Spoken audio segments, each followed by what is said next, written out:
Hey, it's really nice to meet you. Yeah, great to meet you. Thanks for having me. I've been listening to your music for the last, I don't know, 4 years or something like that. And we've played you a lot at 88.5 KCSN. And we're big fans. So it's great to have the opportunity to chat with you. I Yeah, figure, thanks. yeah, I figure I'd start off by, I don't want to be too obvious, but you're in quarantine. We're all in quarantine. What have you been doing? Oh, um, I mean, a lot of stuff like this, which is fun. It makes me feel like I have a real job and I get to meet people, which is, I think, a singular experience to me, in my life. But other than that, I've just been trying to stay sane and trying to write a little bit, listening to a lot more music. I feel like I forgot about music. I was just listening to podcasts for like years. So it's been nice to rediscover. I was reading something about you a little before this. I actually did some prep, and which is unusual for me. and and and what was most interesting, I think, was you said something in an interview. I think it was with Vogue. That was kind of something that I feel myself because of the nature of my work. In so much as I spend a lot of time at home anyway, and I'm fortunate that I live with my partner, so I'm not bored. But life didn't really change that much for us. We were already sort of at home hustling and trying to figure out how to, create and make things. Has your life really changed that much? I mean, obviously, you've been prepping, releasing an album, but from the point of view of just your everyday, day to day, how do you go about your life? As far as being home in my life, it's not that different, but the difference is the two sides of my life are I'm either home really hard all at once, don't leave, don't see anybody, and then I tour, and then it's the opposite where I'm not home for months. And so that being completely taken away is wild because I would be deeply on tour. Glastonbury was going to be this weekend. So my life has changed more than it ever ever could have imagined. So it's like you had two parts of your life, and now it's just one. Yep.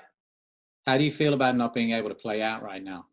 It's horrible. It's horrible. But I think if I felt personally attacked by it, that'd be worse. Like, if it was just me. If I just had a tour get canceled for some reason, or the world decided that I was a horrible person and I didn't have a fan base anymore, I feel there is just kind of a community of people who are having the same exact experience as me.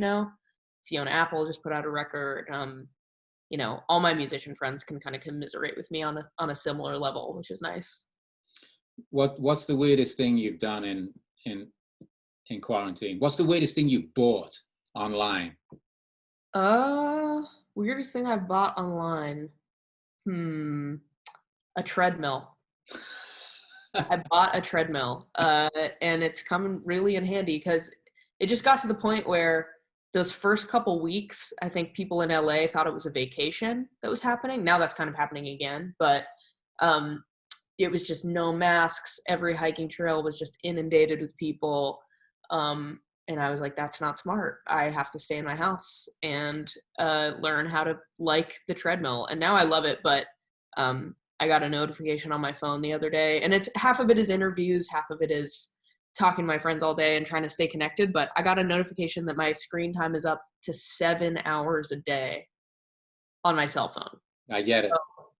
So like it's such a big difference with going outside and walking than there is answering emails, on the treadmill for 2 hours, just walking at a really slow pace. So yeah, my life has changed in that way, where I used to walk around the city for just hours at a time, and now I don't really do that anymore. Right.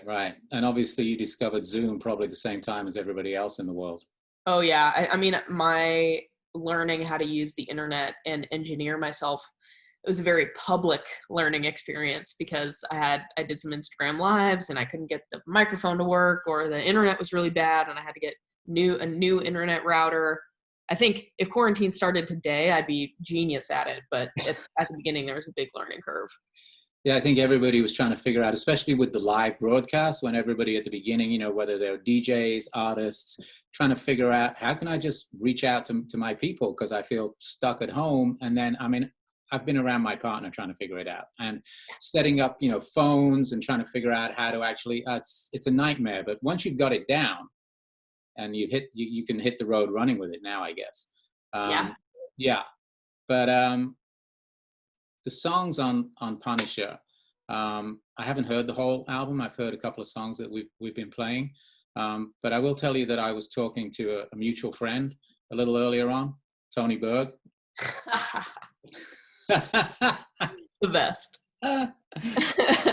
who I've known for a long, long time, and he produced both of your records. And he was saying that you have a very powerful attorney, apparently, who's based out of Starbucks. Is that right? Oh, my voicemail. Yes, I do have a very powerful attorney, Christian Los Globos, which is Christian Lee Hudson. His like attorney, his drunk attorney persona does my voicemail, and it's endlessly embarrassing when people I've never met before call me, but it's amazing to make people, especially if someone's mad at me, it's amazing to make people kind of suffer through my voicemail to leave me a voicemail. The reason I bring up Tony, obviously, is you've worked with him on these two albums, and what's the studio process like for you, and how did it change in between the first and second album? I think it changed because I didn't fight anybody's ideas. On the first album, well, one, I was like convinced I wanted to make a 4-track record and I didn't need a producer. And then I met Tony and he was like, well, we're going to put drums and stuff on your records. I was like, no way. There's no way I'm going to let you do that. And then I had so much fun being forced to kind of change my perspective that I let everybody kind of put their ideas in and follow them through. And I think we had way more fun because of that. I think we're a lot more comfortable with each other too. What did you take into the process then, second time around, apart from being open to ideas? What about song-wise? How did your songwriting shift? I mean, I honestly think it just got better. I think I was really stressed first time around. I thought every time I finish a song, I feel like I'm like, oh, that was my last one. It'll never happen again. So this round, I realized every new song is my new favorite, which is great.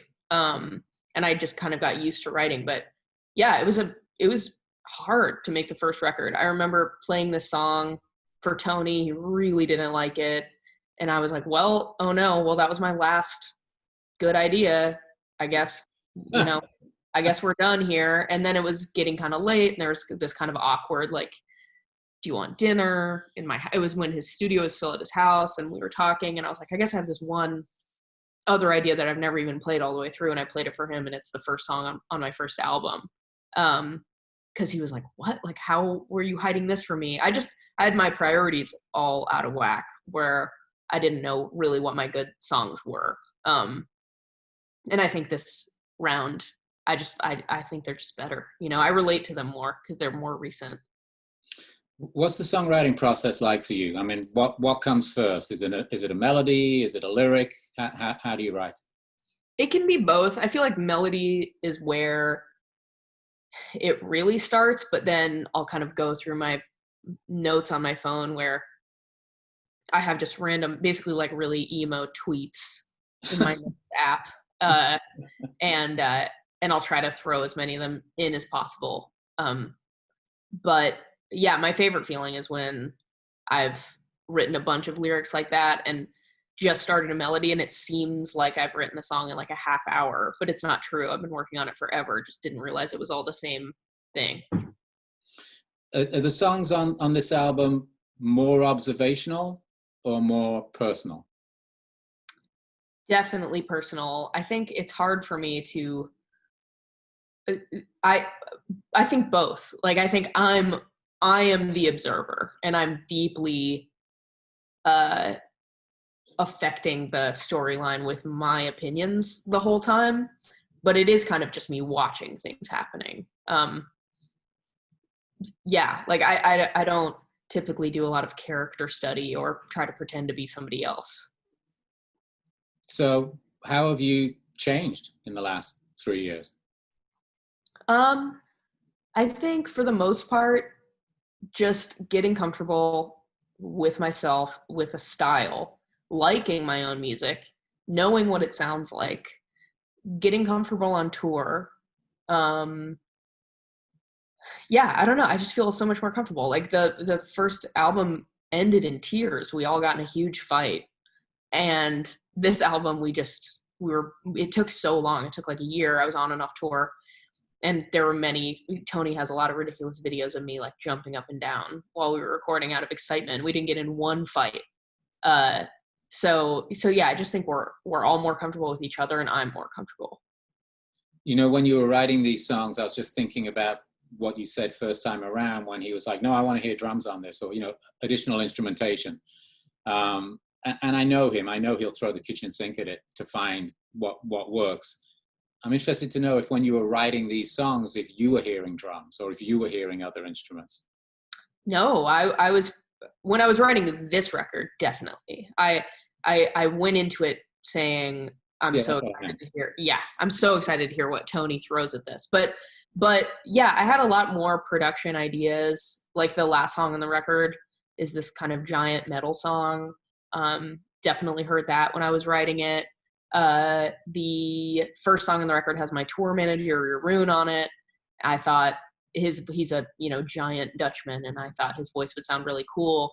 So I kind of took what Tony was so good at expressing and showing me with the first record and kind of used it through my own brain. Like, oh, I can just have weird ideas and do it. And if it doesn't work, whatever. It's not embarrassing. It's just, yeah, the craziest ideas to me when they work are the most interesting. So 2 things to follow up on that. First of all, I heard you might be thinking of producing him, doing a solo record. Is that right? Tony Berg? No, you're the giant Dutchman. Oh yeah, that would be amazing. Although, yeah, now they have to have a project together for sure. And then secondly, you know, when you're in the studio and songs, I guess, fill out a little bit, right? You know, you start to add things to them. You can't do this right now because you can't tour, but when you take them on the road, do they change? Do they evolve? Do they mutate even more? I think they do. I think they're the most different right in the first couple shows, as we're all getting used to playing them. And then, like, I did a Pitchfork live at Brooklyn Steel when I was on tour with my band Boy Genius, where I played a solo set. And when I hear it, I'm like, oh, that's just the record. Like, we did such a good job of learning it, but it was such a slow process. Like, it took 2 years of playing it to just come back around on itself and be exactly like the record. But I love making new versions of songs too. There's a song on the record, the second to last song is called Graceland too, and we have kind of a Tom Petty version of it that I'm excited to play. What do you mean a Tom Petty version of it? It's just literally, I mean, my favorite thing about working with Tony and Ethan is that I can say, make it Tom Petty, and they just do. So, you know, he'll hand me a specific guitar and just puts a vibe on it. Put a flannel shirt on the drums and say, all right, now it's Tom Petty. The other thing that I was going to ask, following up on when you were talking about Garden Song, was listening to you talking about that. And it struck me that perhaps one of the things you've learned is to trust yourself, to trust that, you know, you can throw something out and not judge it. Definitely. Yeah. I think the least space between having the idea and doing the idea, the better. And I think I did a lot of apologizing for my ideas in the beginning. Actually, what was striking about, I sang on the last 1975 record, and it's not even 2 different thoughts. It's not even, I have an idea. It's like, check this out. And then it's the wild, weird lyric. And that's where I'm trying to get. I feel like I still have a little bit of space between saying nobody's gonna like that, that's a joke, and then doing it. But yeah, I have kind of learned to trust myself more. I'm presuming that when you made the record, you alluded to the fact that you were supposed to be at Glastonbury this weekend, on the weekend that we're recording this conversation, that you probably had a whole years worth of touring or 6 months worth of touring and festivals and gigs all lined up. And even though the music business has changed a lot, one of the things that still seems to, you know, be a part of how records are worked or promoted is you put an album out and you tour.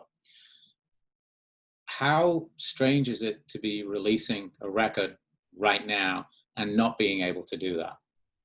It's so strange. Again, the fact that that everybody on earth is going through it, it's been comforting to me to just think of a person and then say, oh, they're going through quarantine too, no matter who. Like Margaret Atwood. I'm like, oh, she's having a quarantine experience. It's nice to comfort myself with everybody I know who's alive in the world is having a singular experience. So it's super wild, but there's so many musician friends I can commiserate with.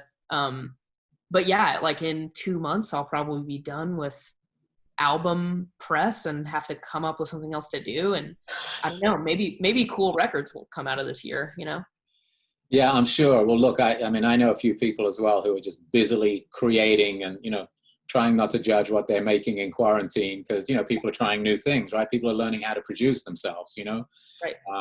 I have friends who work in the, you know, the part of the industry that manufactures studio equipment and instruments and, you know, podcast equipment. And that stuff those sales are going through the roof because everybody is trying to adapt to figure out what they can create at home. So are you already demoing or are you already making new music?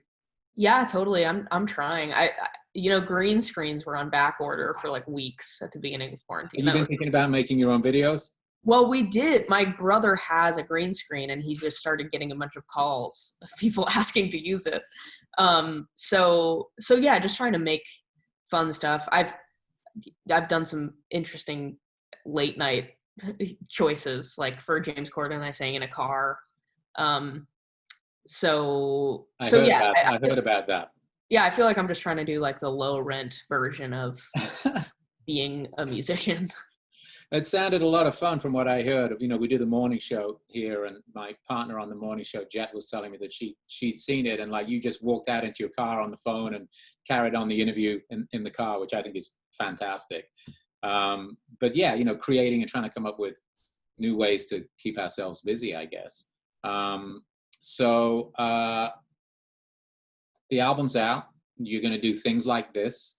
Are you going to be doing any live performances? Have you figured out any, you know, I know a few people in a few venues now who are trying to figure out how to do live concerts, even though there'll be no audience there. But, you know, venues are hooking up multi-camera systems and upgrading everything. Have you thought about trying to do a concert anywhere? You know, I'm just going to let people make that mistake before me, I feel like. You know, I'm like, sports are going to mess it up. The good thing about playing indie rock music is there's not people don't have millions of dollars to lose or to gain. So I'm going to wait and steal people's ideas for whatever's working, but I'm so excited to play again. Yeah. Well, it's great having a minute to chat with you and catch up with you. And obviously the record's out, Punisher, and I'm going to listen to the rest of it soon, I hope. But it's great to talk with you. Thanks so much. Yeah, thank you. This is great. Thank you.